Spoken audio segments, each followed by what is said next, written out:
Si Nena ay isang napakagandang dalaga. Mayroon siyang dalawang manliligaw, isang abogado at isang doktor. Tuwing dumadalaw ang doktor, may mga dala-dala siyang regalo, iba't ibang regalo kada bisita. Chocolate, flowers, damit, teddy bear, relo, kwintas, hikaw, sing-sing. Kapag dumalaw naman ang abogado, palagi lang niyang dalang pasalubong ay isang pirasong mansanas. Makalipas ang 3 taon, si Nena ay kinausap ng kanyang nanay. Nena, kamusta na ang mga manliligaw mo? Tanong ng nanay ni Nena. Ayos naman mo, inay. Medyo nahihirapan nga po ako kung sino sa kanilang dalawa ang pipiliin ko. Sagot ni Nena.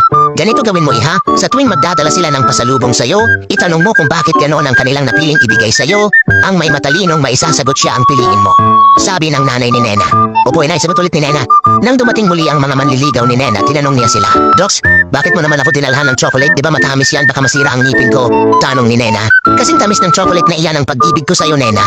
Sagot ng doktor. Wow, ginikilig naman ako sa'yo. Sagot ni Nena. Sumunod na araw ay dumalaw naman si abogado. Attorney, bakit ba palaging mansanas lang ang dinadala mo sa akin tuwing dumadalaw ka? Tanong ni Nena. Sabi kasi sa akin ng nanay ko, an apple a day keeps the doctor away. Sagot ng abogado.